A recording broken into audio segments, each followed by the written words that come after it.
Oke, baik. Bismillahirrahmanirrahim.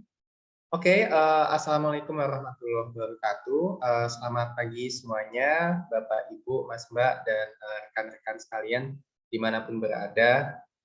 Dan yang terhormat ada rekan dosen di sini, Bu Evi, kemudian ada juga Bu Tere. Selamat datang. Dan di sini seperti biasa kita akan seperti biasa per bulannya. Jadi kita akan menyaksikan ya talk yang mana ini presentasi dari Rizal Maulana, ya kan? Presentasinya tentang robustness untuk melakukan brain segmentation. Dan tentu saja berarti ini adalah lintas disiplin, ya kan? Yang mana di era ya kampus Merdeka ini riset itu diharapkan lintas disiplin sehingga manfaatnya lebih istilahnya lebih maksimal untuk bidang-bidang yang memang bisa mendapat manfaat dari AI. Karena memang AI tidak hanya untuk computer science gitu ya, justru AI itu akan lebih banyak manfaatnya untuk di bidang-bidang lainnya. Ya, jadi saya Faris Dari, dosen dari Fakultas Ilmu Komputer Universitas Indonesia dan juga sebagai salah satu istilahnya personil di Tokopedia UI AI Center. Dan di acara kali ini ya pembicaranya adalah Mas Rizal Maulana, Eskom. Selamat pagi, Mas Rizal. Apa Pagi, kabarnya? Pak. Baik, alhamdulillah. Oke, alhamdulillah. Ya. Nah, ini sekilas tentang Mas Rizal. Jadi Mas Rizal lahir di Bandung, ya, dan kemudian adalah mahasiswa Magister Ilmu Komputer MIK Fakultas Ilmu Komputer Universitas Indonesia angkatan 2020, berarti sudah 2 tahun dan sekarang sedang finishing ya untuk tesisnya. Sebelum ke MIK Fakultas Ilmu Komputer ini, Mas Rizal melakukan studi S1-nya di Universitas Brawijaya Malang, ya, lulus di tahun 2020, jurusannya Teknik Informatika ya. Benar ya Mas, Teknik Informatika ya? Benar, Pak. Oh ya. Kemudian selama menjadi mahasiswa MIK juga menjadi asisten dosen untuk mata kuliah pembelajaran mesin lanjut selama 3 semester ya. Berarti mulai semester 2 Mas ya? Mas Iya, bisa benar, Pak. 2-3. PML-nya. Ini langganan ya, langganan Asdos PML. Oke. Dan kemudian minat penelitiannya ya ini yang menurut saya ini sangat menarik tentang biomedical image analysis, image segmentation dan computer vision. Nah, tanpa berpanjang-panjang lagi, jadi saya silakan bandwidth ya dan layar untuk Mas Rizal. Silakan Mas Rizal untuk presentasinya boleh dimulai. Silakan. Baik, terima kasih Pak Faris untuk perkenalannya. Mungkin saya share screen dulu.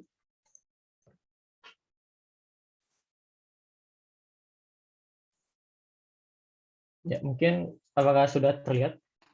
Mas? Ya, sudah Sudah ya. yang baik. Oke. Kalau gitu saya mulai aja.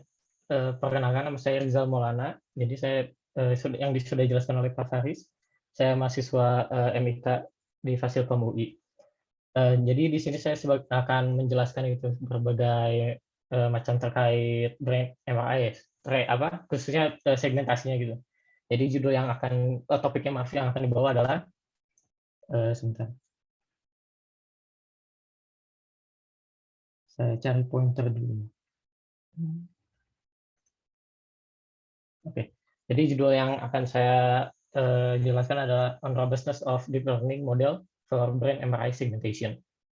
Jadi ini email saya. Kalau misalnya ada pertanyaan atau ada yang mau diskusi terkait presentasi ini, dipersilakan ke email saya atau nanti bisa ditanyakan ke chat aja gitu. Oke, jadi ada beberapa outline yang akan saya jelaskan. Yang pertama adalah introduction dan challenge dari brain MRI itu sendiri. Terus deep learning models-nya, terus ada experiment setup, terus result analysis dan conclusion. Jadi mungkin outline-nya hampir mirip kayak presentasi publikasi kayak gitu ya. Tapi sebenarnya tuh saya ngambil materinya tuh kebanyakan dari paper saya. Jadi paper saya yang saya udah publikasi tahun lalu dengan judul Robustness of Probabilistic QNet for automated segmentation of white matter representatives in different dataset of brain MRI. Jadi hampir sama gitu presentasinya, cuman ada saya tambahin lagi soalnya takutnya ada beberapa rekan-rekan sekalian ini yang kurang paham gitu terkait dengan biomedical imaging kayak gitu. Terus juga ini acknowledgement-nya. Jadi saya mengambil juga dari pembelajaran mesin lanjut terkait ini ya, medical imaging-nya ya, oleh Pak Ferbian dan Pak Wisnu Prof. Oke, jadi yang pertama adalah introduction dan challenge-nya. Oke, jadi sebenarnya data imaging itu sebenarnya itu 3 dimensi kayak gitu. Habis itu gimana sih kita cara memprosesnya? Jadi ada yang dalam modelnya ada yang 3 dimensi, ada yang 2 dimensi kayak gitu. Tapi kebanyakan sih 2 dimensi kayak gitu. Jadi ini semua imaging plane-nya. Jadi pertama ada sagittal plane. Sagittal plane tuh jadi sebenarnya kayak image-nya tuh dari arah kanan ke kiri gitu diambilnya. Habis itu ya dari samping gitu. Terus kalau misalnya coronal plane dia dari depan, tampak depan. Terus kalau yang axial plane dia yang tampak dari atas ke bawah kayak gitu. Jadi nanti dari sini sih dapat berpengaruh juga gitu untuk segmentasinya atau untuk melakukan task yang akan dilakukan kayak gitu. Tapi mostly kebanyakan kita pakai axial, soalnya kayaknya lebih gampang aja untuk dilihatnya kayak gitu. Terus next. Oke, jadi hampir sama kayak gambar pada citra yang kita gunakan. Kan kalau misalnya citra pada umumnya ada RGB kan, red, green, and blue. Nah, terus sebenarnya di brain MRI khususnya itu ada juga kayak gitu channels-nya lah istilahnya, channels atau yang biasanya disebut dengan sequence ini. Jadi sequence ini tuh akan berpengaruh terhadap kayak penyakit yang akan kita lihat gitu, penyakit yang akan kita diagnosis istilahnya. Jadi misalnya contoh di sini ada sebuah penyakit yang namanya small ventricle infarct gitu. Nah, habis itu ada yang white matter hyperintensity, LACUN, dan sebagainya. Nah, yang kayak gini tuh dapat kita ambil dari berbagai sequence gitu. Jadi yang pertama tuh lebih bagusnya dia diambil dari DW1. Terus kalau yang white matter hyperintensity dia dapat dilihatnya dari flare dan sebagainya. Nah, kenapa sih ini berpengaruh kayak gitu? Soalnya kalau misalnya kita lihat di bawah ini, itu tuh sebenarnya gambarnya bisa terlihat cuma di berbagai sequence doang kayak gitu. Jadi nggak semua sequence tuh bisa nampilin sebuah disease yang akan kita lihat kayak gitu. Kayaknya misal contoh yang white matter hyperintensity atau WMH ini tuh bagusnya biasanya dia dilihat di flare ya, itu flare ini. Tapi kalau misalnya kita gunakan T1, itu tuh gambar sinyalnya tuh nggak akan kelihatan banget gitu. Nanti mungkin contohnya akan saya jelaskan juga lebih lanjut di slide berikutnya. Terus juga saya akan fokusnya ke white matter hyperintensity saja kayak gitu untuk selanjutnya gitu. Jadi nanti akan saya segmentasi itu yang white matter hyperintensity ini. Oke, jadi sebenarnya white matter hyperintensity itu apa sih? White matter hyperintensity itu merupakan sebuah neurological feature yang biasanya dilihat di T2 flare. Terus dia merupakan karakteristik dari small phases disease atau SVD ini. Terus kan tadi kan saya udah jelaskan kalau misalnya di white matter WMH ini tuh cuman kelihatannya di T2 flare doang kan. Nah ini gambaran jelasnya kalau misalnya kita pakai T2 flare kan segmentasinya atau ground truth-nya lebih jelas kan. Nah ini juga bisa membantu untuk nanti modelnya untuk pembelajaran modelnya lebih gampang itu dibandingkan dengan T1 ini, di mana yang ground truth-nya tuh nggak kelihatan banget gitu. Malahan hampir tersebar di seluruh bagian.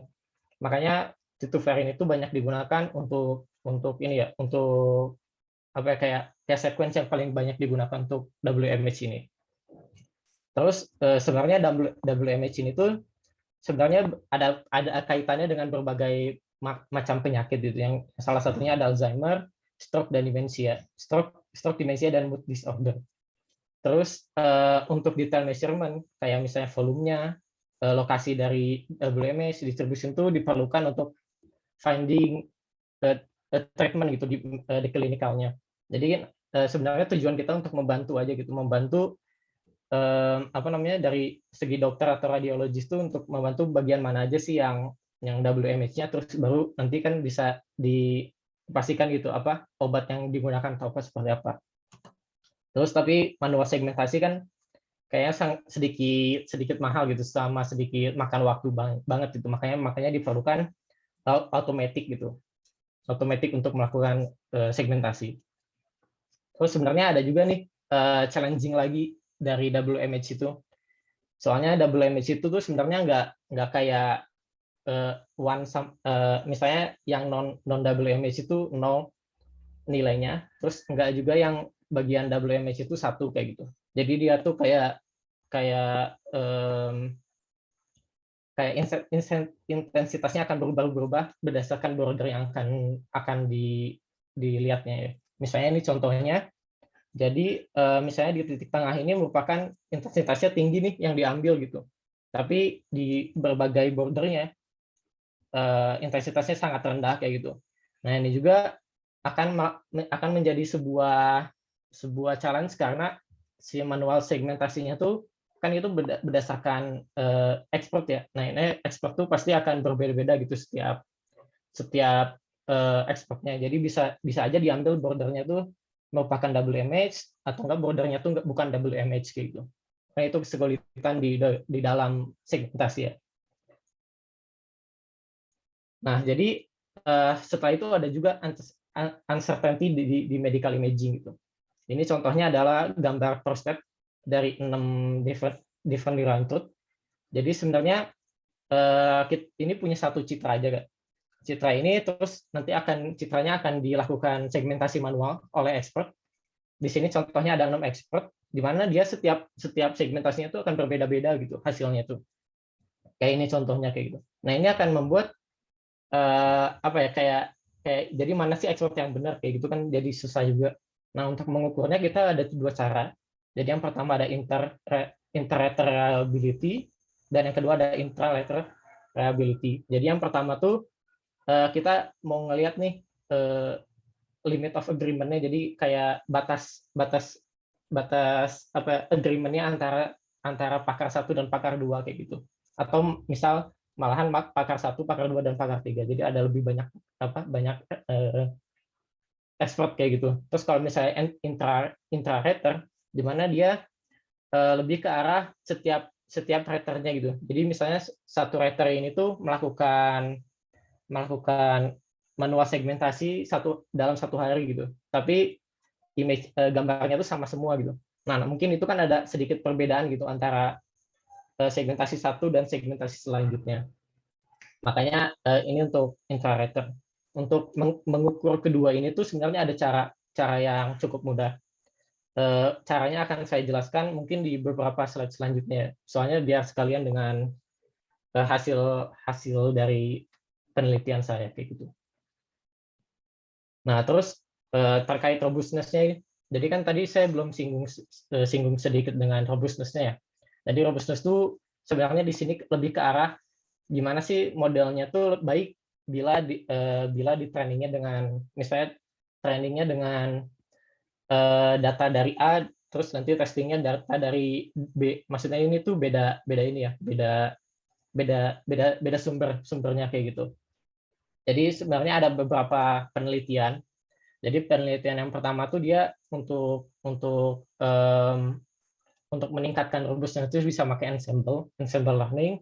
Terus di sini juga bisa menggunakan multiple branches. Jadi nanti kalau nggak salah tuh multiple branches tuh modelnya cuma satu tapi segmentasinya banyak sekali gitu. Terus nanti mau di average atau di maksimumnya itu kan bisa seperti itu.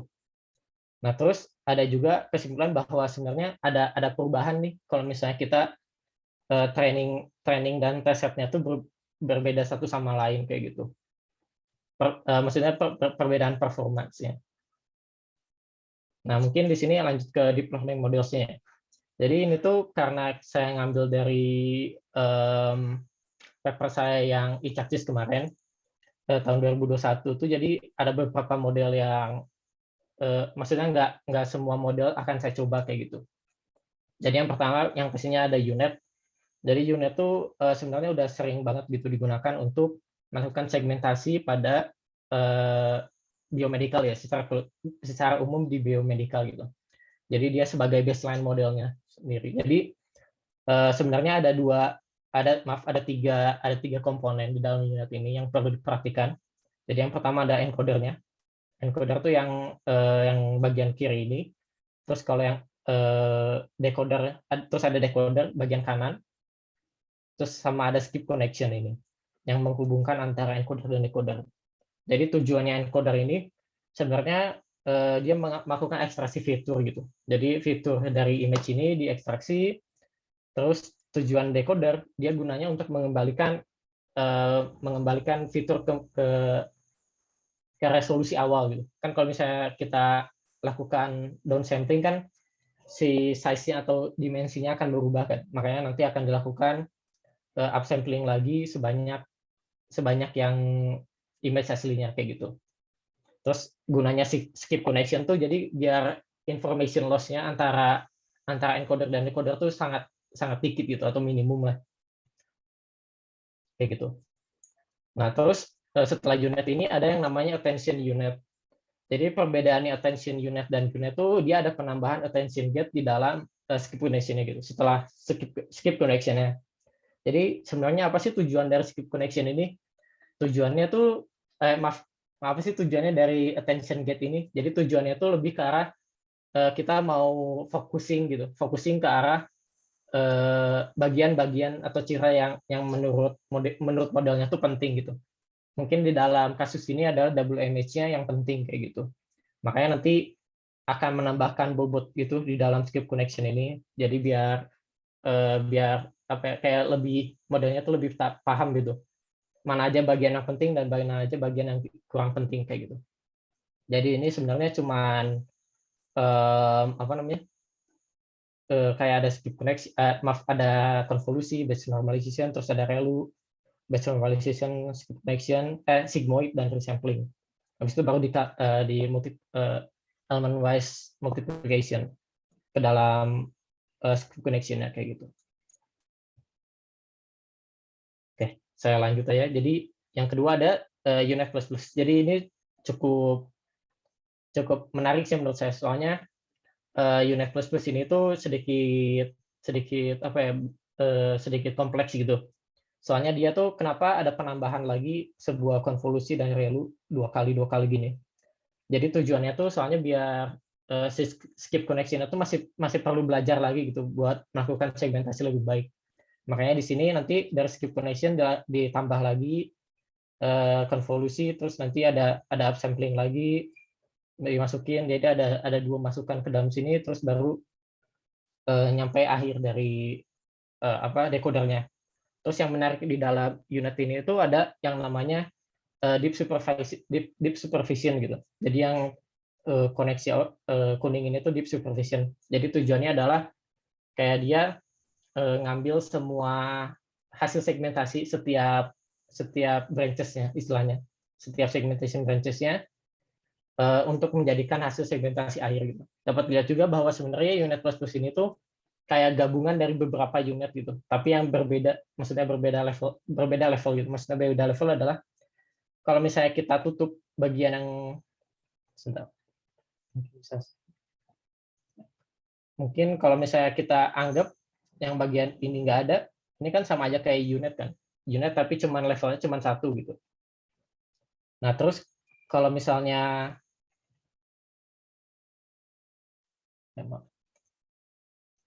nah terus kalau misalnya yang kita ngambilnya yang bagian ini aja, maaf bagian ini nggak diambil, berarti kan ini sama aja kayak unit, tapi levelnya ada dua kan. Nah seperti itu. Makanya dia kayak nested gitu, kayak digabung beberapa unit.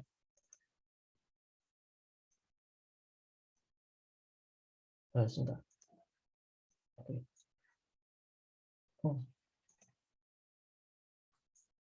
Oke, lanjut juga ini sebenarnya ini lebih baru daripada Unit++.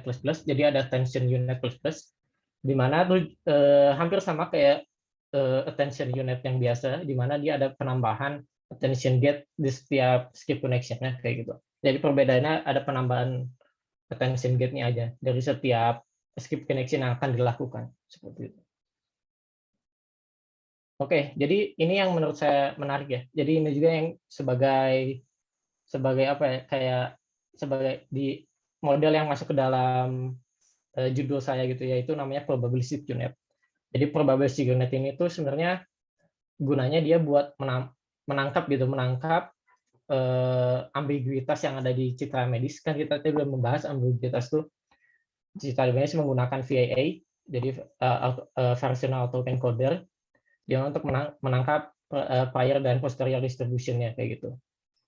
Jadi di sini ada kalau bisa dilihat dari figurnya, di sini kan ada unit biasa kayak gitu. Terus yang berbedanya adalah penambahan prior dan posterior net. Jadi tujuannya dari posterior net itu sebenarnya dia kayak ngambil distribusinya gitu, mencari distribusi antara image dan ground truth-nya. Saya kan ini kita concatenate kan dari posterior net, terus diambil, nanti kita dapat latent space ini nih. Latent space ini baru akan kita bandingkan dengan latent space yang ada di prior net. Tapi bedanya prior net, dia cuma inputannya dari image doang kayak gitu. Jadi nggak ada distribusi yang dari ground truth-nya. Nah dari sini nanti kita bisa ukur distribusinya gitu menggunakan KL divergence, di mana kayak ngukur seberapa jauh sih antara satu distribusi yang dimana contohnya ini distribusi prior dan posterior itu berapa jauh sih kayak gitu. Terus ini merupakan samplingnya. Jadi kalau udah kita ambil dari latent space-nya dapat sampel Z ini, baru nanti akan di-concatenate lagi. Habis itu nanti masuk ke dalam segmentation layer ya, buat ya segmentation layer aja untuk menghasilkan segmentasi. Terus baru akan menghasilkan predicted segmentation-nya. Di mana segmentation loss-nya tuh sebenarnya sama kayak ini ya, kayak unit biasa. Jadi ini tuh yang persamaan pertamanya adalah cosentropy, terus yang di sini ada yang KL-nya, KL divergence-nya, dan ada variabel beta. Jadi variabel beta ini tuh buat sebenarnya buat pembobotan aja sih, pembobotan dari KL divergence-nya. Jadi siapa tahu kan si KL divergence-nya terlalu tinggi gitu si value-nya, makanya nanti akan dipotong atau akan dikasih pembobotan. Maaf. Jadi sebenarnya probabilistic unit ini itu ada dua cara ya. Maaf, ada dua tahap gitu. Jadi yang pertama ini tahap trainingnya. Jadi ini buat training doang. Terus selanjutnya adalah buat tahap testingnya gitu atau samplingnya gitu. Jadi karena kita udah mempelajari nih hasil dari latent space-nya, kita udah mempelajari dianggapkan bahwa si prior net ini tuh distribusinya mendekati dengan posterior net. Makanya kan udah cukup baik gitu untuk menghasilkan sampel-sampel gitu. Makanya nanti kita bisa generate si prior net ini sebanyak n kali atau beberapa banyak kali, terus nanti baru dimasukkan ke dalam unitnya dan akan menghasilkan hasil segmentasi yang beda-beda. Mungkin kalau dari sini nggak kelihatan bedanya ya, tapi sebenarnya kenyataannya akan cukup beda gitu. Dan nanti kan kalau misalnya unit biasa kita ulang 10 kali atau 100 kali kan hasilnya pasti sama gitu. Tapi kalau di probabilistic unit dia kalau diulang 10 kali, 100 kali akan berbeda gitu. Sesuai dengan latent space dari prior net-nya. Oke, lanjut aja. Jadi eksperimen setup, jadi saya nggak akan fokusin di eksperimen setup-nya mungkin akan cukup di hasilnya aja. Jadi datasetnya, saya belum menjelaskan juga datasetnya, saya ambil dari 2 dataset. Jadi yang pertama ada Alzheimer Disease Neuroimaging Initiative atau ADNI. Jadi nanti akan saya panggilnya ADNI dataset, dan yang kedua adalah WMH Segmentation Challenge. Terus saya akan jelaskan sebagai challenge dataset. Jadi kedua dataset ini itu open public. Terus kalau yang sebenarnya yang pertama ini tuh udah banyak sering digunakan di berbagai penelitian. Tapi kalau yang kedua ini tuh lebih ke arah challenge ya. Jadi kita minta datasetnya, terus kita ngebuat apa namanya, ngebuat modelnya, terus nanti kita submit modelnya ke challenge-nya kayak gitu untuk melihat result-nya kayak gimana. Jadi total sebenarnya kalau di ADNI ini dia punya 20 pasien, terus setiap pasiennya memiliki 3 MRI scan.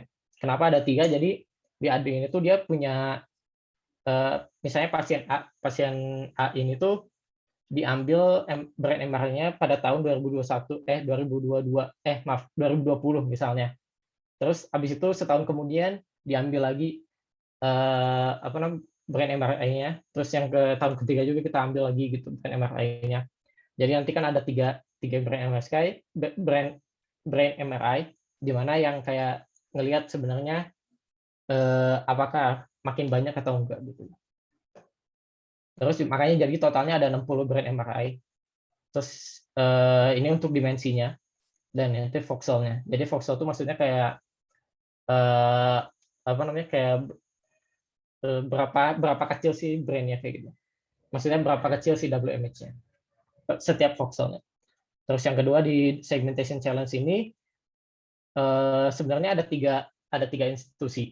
Jadi yang pertama ada Singapura, ada GE3T, dan ada Utrecht. Jadi setiap institusi ini kita memiliki 20 pasien. Jadi totalnya hampir sama seperti yang di ADNI ada 60 MRI scan. Terus setiap institusinya size-nya akan berbeda-beda gitu. Soalnya kan pengambilannya beda-beda juga. Jadi setiap institusi itu pasti akan memiliki apa ya, kayak istilahnya kayak pengambilan metode yang beda-beda gitu. Makanya di sini dimensinya akan berbeda. Nah, ini yang menarik juga. Jadi ini tuh merupakan histogram dari dataset yang kita punya gitu. Jadi saya mau ngeliat sebenarnya datasetnya kayak gimana sih. Dataset tahunya cukup berbeda gitu dari yang ADNI dan challenge ini tuh cukup berbeda kayak gitu. Jadi yang A dan B ini sebenarnya adalah perbedaan dari volumenya gitu. Jadi kalau makin volumenya akan makin tinggi. Dapat lihat kalau misalnya yang ADNI itu kan volumenya nggak terlalu tinggi ya. Tapi kalau yang challenge dataset tahunya dia memiliki volume yang lebih banyak dibandingkan yang ADNI ini. Terus kalau ini yang bagian B-nya kita membedah lagi gitu, membedah lagi dari challenge datasetnya, di mana kan kalau challenge dataset itu dia ada 3 institusi kan, yang sudah saya jelaskan. Nah ini dibagi lagi institusinya kayak gitu. Terus yang C dan D ini merupakan intensitasnya gitu. Jadi kan seperti yang saya udah jelaskan bahwa sebenarnya apa namanya, WMH ini tuh nggak 0,1 gitu. Jadi berupa intensitas itu. Jadi kalau misalnya makin tinggi ya intensitasnya makin tinggi kan. Dapat lihat bahwa sebenarnya challenge dataset jauh banget itu intensitasnya dari AD ini. Nah terus ini juga kalau misalnya ini kita bagi-bagi lagi per apa namanya per institusinya kayak gitu. Jadi dari sini kita bisa lihat kalau misalnya penambah apa dari setiap dataset kan berbeda, mungkin juga bisa menyebabkan perbedaan performa juga kayak gitu. Oke, jadi selanjutnya eksperimen setupnya saya pakai loss functionnya adalah vocal loss. Jadi vocal loss ini tuh dipropose awalnya buat melakukan extreme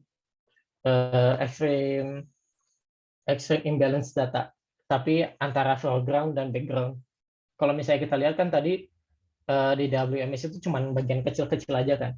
Maksudnya nggak dalam satu bagian diem di satu tempat kayak gitu, tapi dia menyebar kemana-mana dan bagiannya tuh kecil-kecil.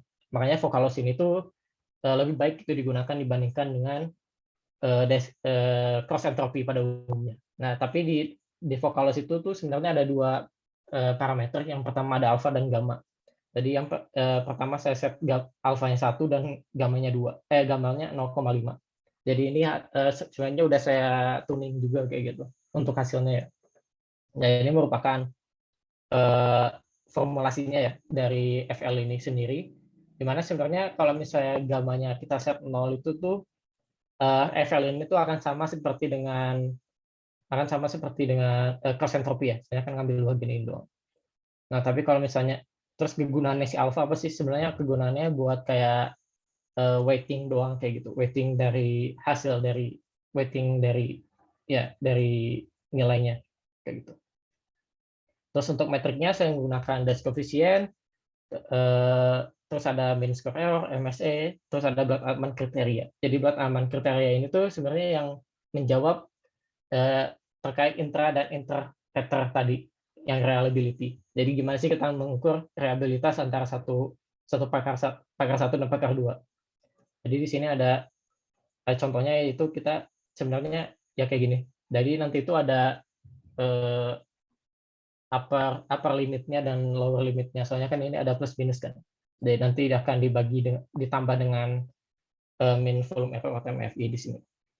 Nah, ini merupakan contoh dari Blood-Altman plotnya, di mana garis kuning ini merupakan upper LOA atau limit of agreement, di mana yang garis kuning ini ada garis biru hijau ini maaf adalah MFI-nya atau mean volume error, di mana yang merah ini merupakan lower volume limit of agreement-nya kayak gitu. Terus kalau yang biru-biru ini atau dotnya ini merupakan data atau precision yang ada kayak gitu. Dapat lihat juga makanya dapat lihat kalau misalnya lower dan upper LOA-nya ini makin mendekati 0, maka dia makan semakin baik. Itu juga berlaku dengan MFI-nya. Dapat lihat kalau misalnya di sini probability-nya cukup ini ya, cukup nggak scatter gitu kemana-mana datasetnya. Tapi meskipun begitu masih ada yang datanya yang melebihi dari upper LOA-nya kayak gitu. Nah, untuk result dan analisisnya. Jadi saya di sini pakai dua eksperimen. Yang pertama ada k-fold cross validation dan yang kedua adalah cross dataset. Jadi untuk k-fold cross validation saya makainya hanya 2. Jadi dari 30 data tadi saya bagi 2. 60 data tadi saya bagi 2 jadi 30 untuk tes training dan 30 untuk testing. Di mana yang kiri ini merupakan untuk yang ada di datasetnya, dan yang kanan ini untuk challenge datasetnya. Dapat lihat bahwa sebenarnya probability unit menghasilkan model yang paling baik gitu dibandingkan dengan model lainnya. Mungkin kecuali untuk upper LOA-nya ya. Upper LOA-nya di sini dia jadi yang kedua terbaik, kalau di sini nggak terlalu baik, malah jadi yang paling buruk kayak gitu. Tapi overall dari das koefisien dari MSI-nya itu cukup baik gitu. Soalnya kan dia paling baik juga. Seperti itu. Nah, terus selanjutnya ada cross dataset-nya. Jadi cross dataset ini yaitu kalau misalnya kita training pakai AD, berarti nanti testingnya pakai challenge kayak gitu. Yang atas ini yaitu contohnya. Jadi kalau misalnya saya training pakai AD, berarti ini hasilnya merupakan yang testingnya dari challenge-nya. Terus kalau misalnya yang bawah ini hasil dari saya trainingnya pakai ADNI dan saya testingnya pakai trainingnya pakai challenge dan testingnya pakai ADNI kayak gitu.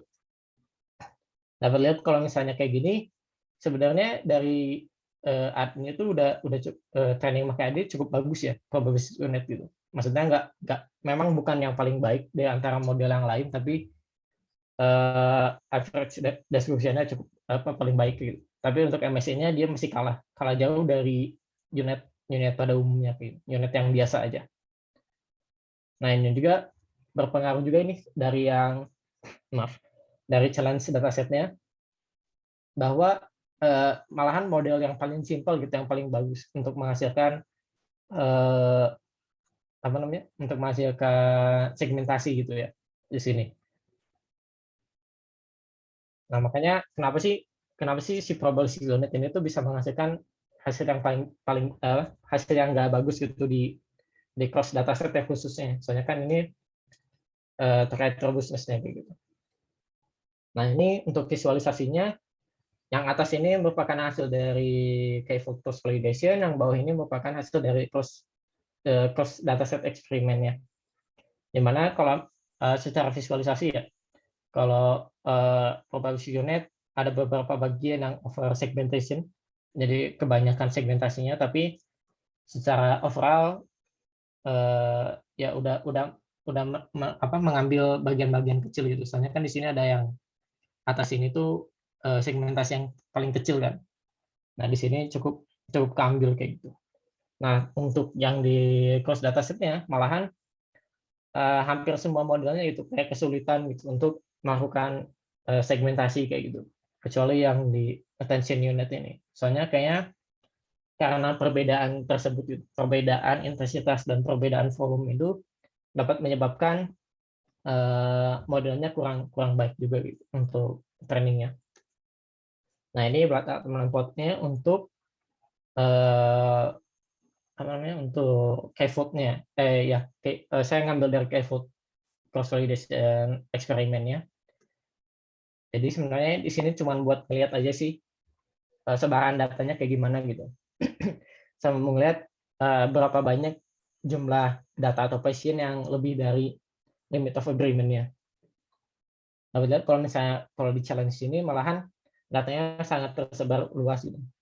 Jadi kalau misalnya dia makin mendekati makin mendekati nilai lower LOA-nya, maka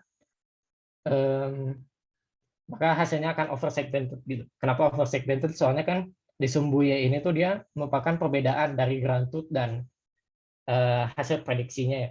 Jadi kalau misalnya hasil prediksi yang lebih tinggi, maka ground truth-nya maka hasilnya nilainya akan menjadi minus kayak gitu. Tapi kalau misalnya nilainya makin tinggi, maka terdapat under-segmented gitu.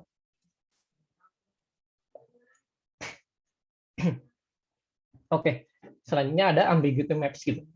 Jadi ambiguity maps ini tuh bertujuan untuk menangkap ambiguitas yang terjadi pada probabilistic model gitu. Kenapa bisa diambil dari probabilistic model? Soalnya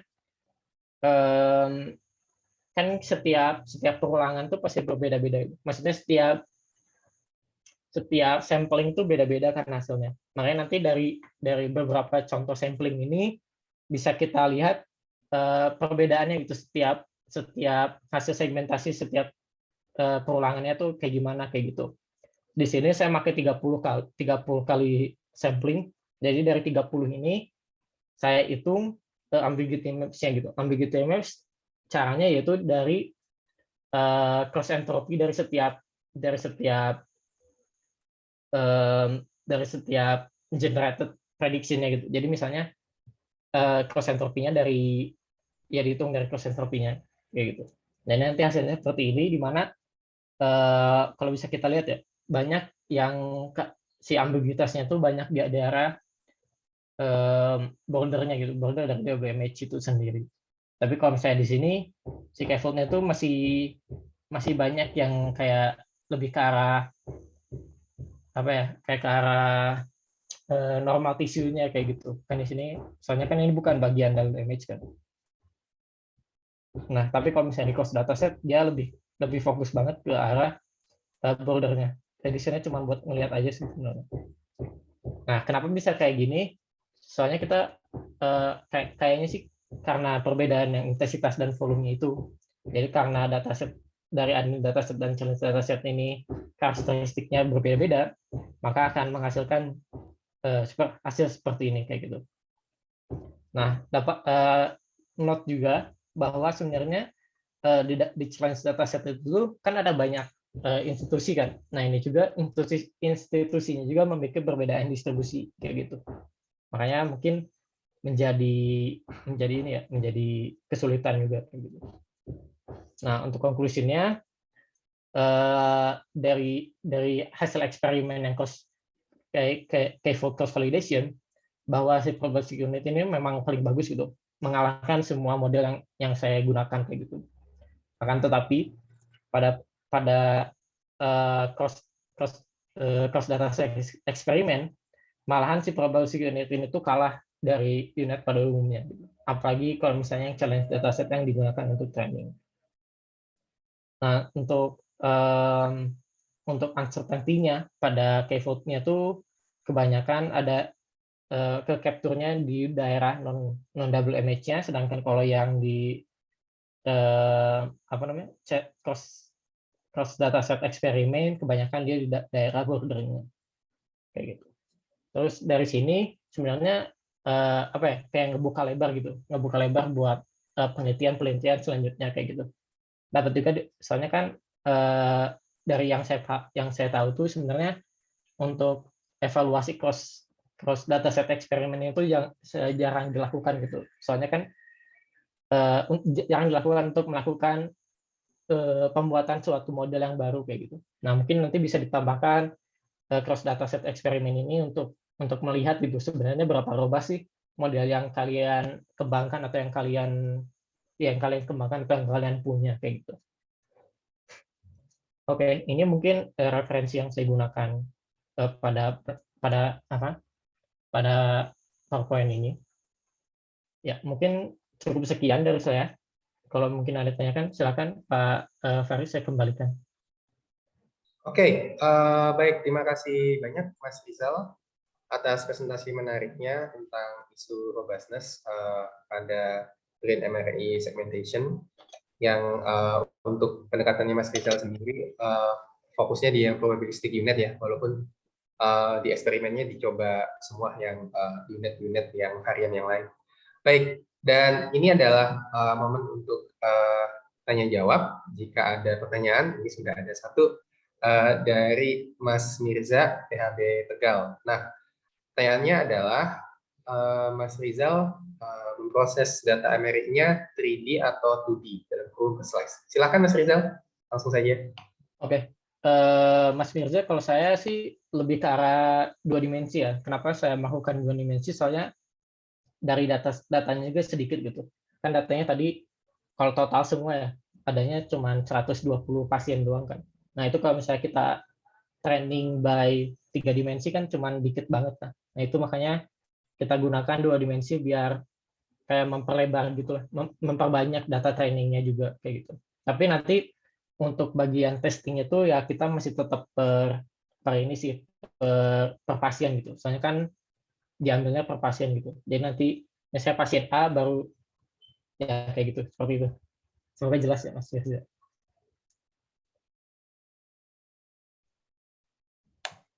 Baik, ya mungkin jelas ya. Oke, jika ada respon silakan Mas Mirza. Oke, ya.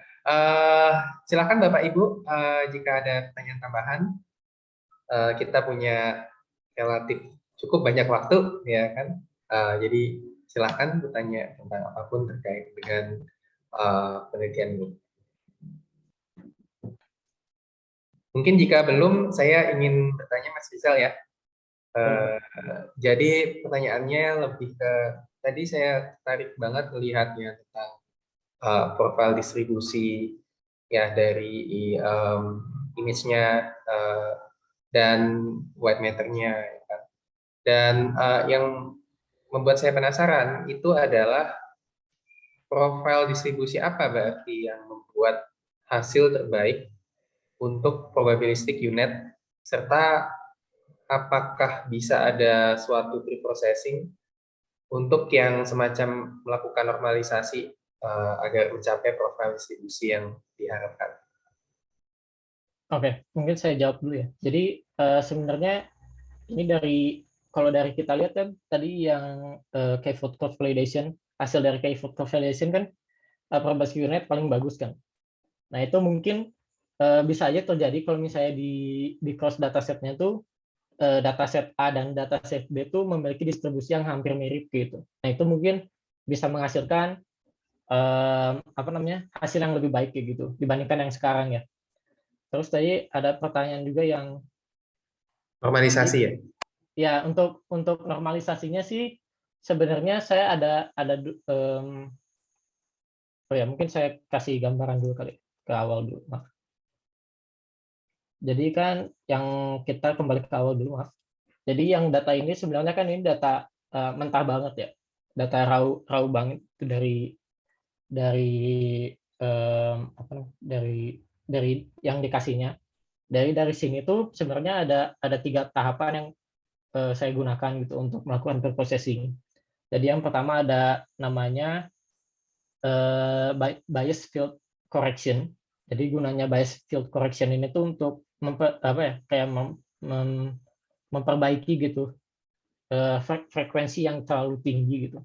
Istilahnya kayak normalisasi lagi tapi masih di arah 3 dimensi ini kayak gitu. Habis itu baru saya lakukan brain extraction. Jadi kan ini soalnya masih ada bagian tengkorak kepalanya ya. Nah itu mungkin saya ambil juga. Saya ambil cuman bagian otaknya aja, pakai yang namanya tuh BET gitu. BET tuh kepanjangan dari Brain Extraction Tools. Jadi gunanya buat ngambil bagian-bagian otak doang kayak gitu. Atau skull stripping kayak gitu. Terus ketiga tuh ya habis itu baru saya normalisasi pakai Z-score gitu. Z-score biar frekuensi setiap slash-nya sedikit lebih baik kayak gitu sih Pak. Jadi maksudnya nggak saya otak-atik banget gitu di arah frekuensinya ya kayak gitu. Oke, tapi sebenarnya kalau di compare yang gambar tadi ada apa yang area chart ya kalau nggak salah, Yang mana sempat Pak? ada Mohon maaf. gambar area chart yang visualisasi yang overlap. Oh, oke. Okay. Yang ini Pak. Oh ini bukan area chart yang tadi ada overlap itu loh, yang beberapa dataset.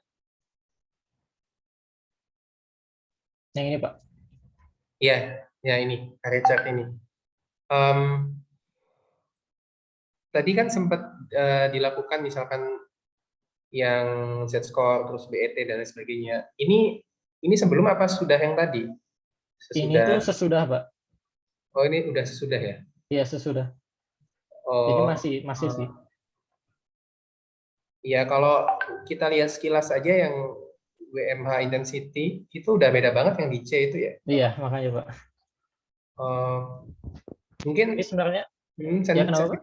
sensitivitasnya agak beda ya yang mungkin Hmm. dipelajari sama berdasarkan data APNI itu kalau diterapin di challenge karena dia itu langsung melejit gitu mungkin karena ya ininya profilnya beda jadi mungkin agak ini ya dan apakah dalam hal cross dataset itu lebih ke ada isu overfitting ke dataset yang memang sedang dipelajari gitu asalkan profilnya sama gitu karena kan ya biar bagus juga performanya gitu loh Mas Rizal ya kan untuk dataset yang sama tapi dia akan jadi overfitting untuk dataset yang sama itu gitu tapi kalau udah berubah Ya. dataset jadi udah nggak terlalu generik lagi karena udah sangat overfit. Nah karena itu unit mungkin yang plain unit itu ya karena dia belum di tuning attentionnya pun dia nggak terlalu fokus ke yang bagian profile ini gitu ya kan yang terkait dengan intensity ya atau volume sehingga dia oke-oke aja kalau ganti dataset kita emang nggak nggak pengen ngefokusin ke ini kok gitu kayak katanya unit gitu. Apakah isu itu atau gimana Mas untuk ini secara detail? Kayaknya sih ada kemungkinan kayak gitu juga ada kemungkinan karena ini sih Pak apa mungkin juga ada kejadian kayak kurang konvergen juga sih kayak gitu. Soalnya kita di sini cuma pakai 50 epoch aja kayak gitu. Saya kayak ngelihat aja sekilas gimana sih kinerjanya kayak gitu. Saya kan apa ya, resource-nya juga terbatas gitu Pak. Jadi saya nggak bisa running terlalu banyak juga. Makanya 50 tuh dari Oh, saya sama dari apa pembimbing saya itu udah menurutnya udah cukup kayak gitu Pak. oh ini ada kendala ini ya Rises walaupun sudah pakai yang di Iya, ESS itu ya. Oh, I soalnya see. yang kayak model-model tension unit plus plus probability itu kan sedikit kompleks ya Pak ya. Jadi parameternya lebih banyak dibandingkan dengan model-model lainnya kayak gitu. Oh, jadi yang lebih jadi kalau ini sorry ya, ini ada pertanyaan dari Mas Miza, tapi mumpung lagi ke bayang. Jadi kalau dari execution time ya untuk yang beberapa unit itu sebenarnya yang paling cepat yang mana? Yang unit plan ya Yang pasti ya. unit plan pasti unit plan sih Pak. Kalau yang nested tadi yang sempat di apa bilang unit plus plus itu kan yang nested ya. Hmm. Tapi kalau dibandingin probabilistic unit itu lebih cepat mana Mas? Lebih cepat probability Sempat unit sih ini Pak. nggak? Oh oke oke. Hmm. Oke oke menarik sih. Ya kita mungkin lanjut dulu untuk pertanyaan yang lain tapi sebenarnya dari orang yang sama yang Mas Firza lagi. Ada dua pertanyaan ya. Mungkin yang pertanyaan yang ini agak relate sama komen saya tadi. Jadi kapan sebaiknya pakai UNet, UNet++, attention, probabilistic UNet. Mungkin itu dulu, silakan Mas Rizal. Oke. Jadi sebenarnya saya nggak bisa ngomong ya, maksudnya nggak bisa ngasih saran juga gitu. Maksudnya yang pada saat kayak gimana, kayak pakai model kayak gimana kayak gitu. Tapi dari hasil ini sih saat kita datasetnya sama gitu, pakai dataset yang sama tuh si probabilistic unit itu lebih baik gitu dibandingkan model yang lain.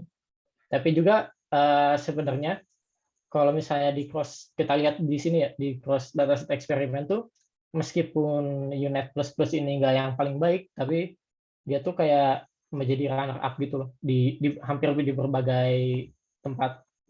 Makanya saya juga nggak bisa bilang sih sebenarnya yang cocoknya yang mana ya. Makanya diperlukan juga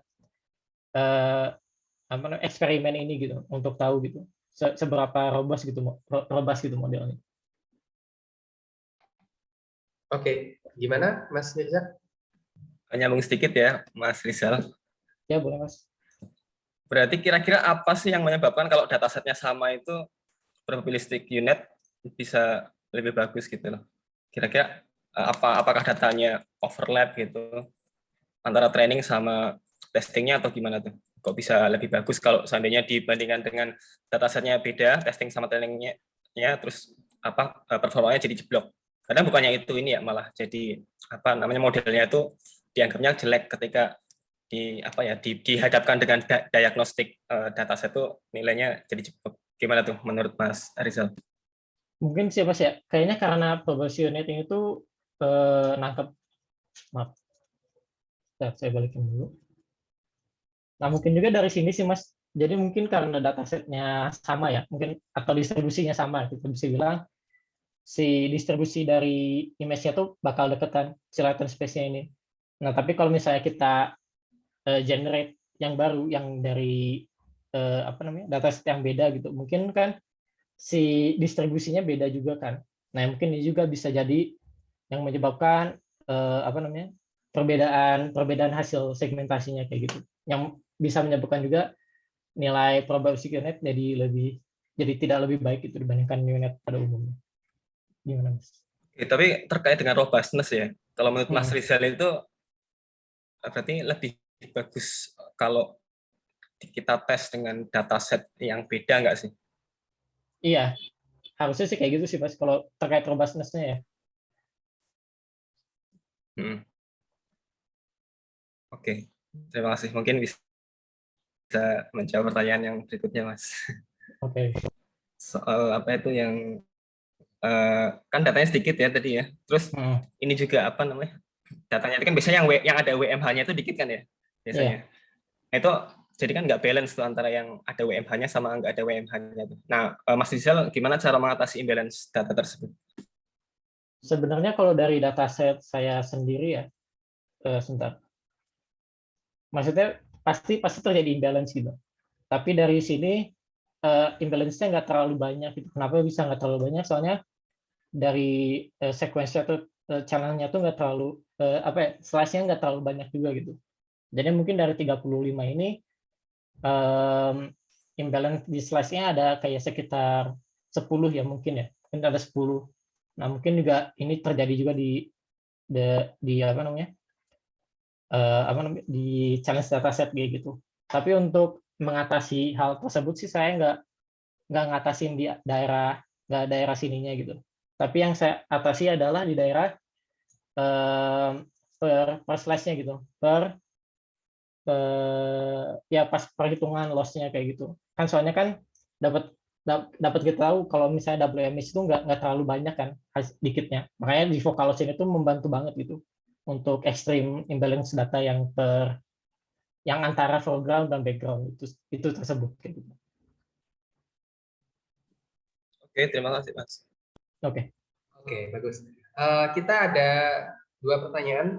Satu Mbak Desi Resen, mungkin ke Elvan dulu. Apakah Mas Rizal sempat bandingin probabilistic unit dengan hierarchical probabilistic unit? Nah ini ternyata ada. Iya, jadi sebenarnya mungkin yang pada nggak tahu ya, hierarchical probabilistic unit itu adalah kelanjutannya gitu dari probabilistic unit. Jadi paper kelanjutannya dari probabilistic unit. Nah yang di sini saya belum coba sih, soalnya nggak sempat gitu waktunya untuk untuk melakukan eksperimen hal tersebut itu, untuk Hyperpolarized Unit. Tapi udah saya coba juga sebenarnya di luar ini ya, maksudnya di luar lingkup ini gitu, saya udah coba juga, tapi malahan si Hyperpolarized Unit ini tuh nggak bagus itu untuk di dataset saya kayak gitu. Bahkan di dataset yang sama ya, nggak cross dataset? Iya, yang malahan di dataset yang sama juga nggak. Mungkin ada beberapa hipotesis sih gitu yang saya yang punya gitu. Tapi apakah boleh ya Pak saya jelasin? Mungkin saya saya jelasin papernya dikit gitu Pak. Oh, kita agak Udah dikit ya. batas ya. Tapi ya pokoknya intinya tuh udah saya coba, tapi untuk Hyperpolarized Unit itu nggak terlalu cukup baik itu untuk di eksperimen saya ya, khususnya di K-fold cross validation dan di cross validation kayak gitu tuh. Iya. Nanti juga bisa dilanjut misalkan bisa email atau apa ke. Bisa email saya juga. Tadi sempat ada yang resen, silakan apakah jadi Mbak Desi? Oke, tampaknya nggak jadi ya. Oke, kalau dari segi waktu ini ya mungkin 3 menit ya. Mungkin pertanyaan cepat ya. Ini sebenarnya kalau saya melihat itu dataset itu ini mungkin bersifat umum. Saya lihat hampir penelitian itu datasetnya masih dataset yang dari tadi Singapura ada ya? Yeah. Singapura mungkin dari beberapa negara lain. Siapa tahu nanti oke lah kalau memang untuk dalam kasus ini ya udah itu kan bisa diterapin juga untuk orang Indonesia ya udah oke. Tapi gimana nanti jika ada penyakit yang baru muncul di Indonesia? Nah dalam hal ini kan kalau nggak ada dataset ya nggak ada riset gitu kalau di dalam konteks AI ya machine learning. Nah dalam hal ini nih apa yang membuat ini sangat sulit untuk mendapatkan serta membuat dataset Indonesia untuk riset biomedical? Mungkin ada sedikit pandangan? Ya mungkin kalau boleh jujur juga saya belum pernah gitu megang dataset yang asli ya, maksudnya dataset yang benar-benar pasien gitu loh. Nah, itu juga belum pernah saya pegang, tapi sebenarnya lebih sulit sih kayaknya untuk mendapatkannya gitu Pak. Pertama yang dari itu kan sensitif banget gitu datasetnya. Nah, ya benar si dataset yang saya gunakan juga sensitif gitu, tapi kayaknya kalau misalnya kayak saya ke rumah sakit gitu untuk ingin melakukan penelitian kayaknya lebih sulit gitu untuk mendapatkannya dibandingkan dengan open dataset kayak gitu. Terus yang kedua mungkin juga karena labelingnya gitu Pak, manual segmentasinya itu mungkin juga belum ada kayak gitu. Soalnya kan itu juga masih perlu waktu juga gitu Pak untuk melakukan segmentasi satu-satu. Nah mungkin juga karena itu juga nggak available secara umum ya, nggak secara available secara publik juga. Oke. Padahal ini aja sih intermezzo aja ya biasanya kalau di iklan atau di apa biasanya pakailah produk Indonesia ya, termasuk produk dataset gitu. Dalam hal ini ya gimana kita mau pakai kalau produknya nggak ada? Berarti bukan salah istilahnya bukan salah kita gitu kan. Jadi ya udah gitu. Emang produknya nggak ini. Jadi harusnya bukan hanya pakai ya.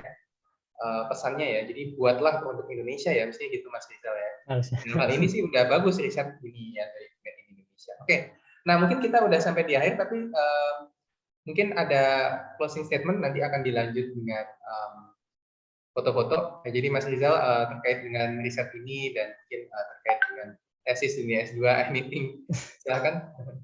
Oke, mungkin closing statement-nya lebih ke arah dari penelitian ini sebenarnya kayak ngebuka lebar aja sih kayak gitu. Buka lebar dari arah robustusnya, dari arah nanti pembuatan modelnya kayak gitu. Nah, terus juga sebenarnya kan sebenarnya nggak cuman model yang ini aja gitu yang saya gunakan yang sebenarnya yang cocok buat segmentasi, tapi ada juga banyak model lainnya. Itu mungkin kita bisa eksplorasi juga di daerah sana kayak gitu. Nah, kayak mungkin kayak ke arah transformernya kayak gitu. Misalnya lagi ada kayak apa ya, transformer buat computer vision juga itu lebih baik juga kayak gitu. Mungkin bisa membuka lebih aja sih. Semoga. Iya, intinya jangan sampai stop di sini gitu. Iya, benar Pak. Tidak stop di Mas Rizal dan tidak stop di istilahnya di saat ini. Oke. Silakan mungkin kita akan sesi foto. Douglas bisa tolong lihat. Ya, ya mudah-mudahan koneksi saya stabil sih ya. Sebentar. Buat para hadirin mungkin kami mohon kesediaannya untuk menyalakan kamera.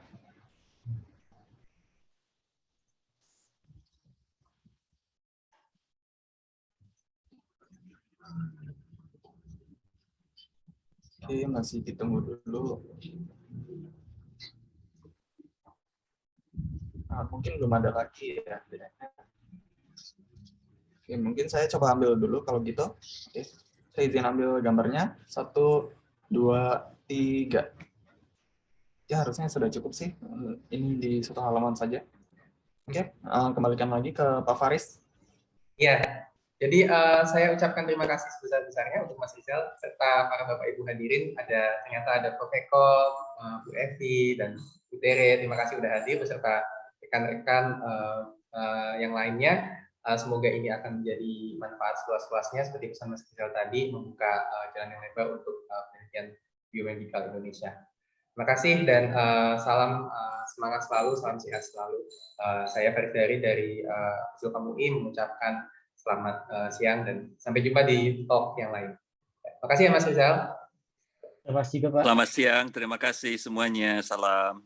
Assalamualaikum, terima kasih Prof. Eko, terima kasih Bu Evi.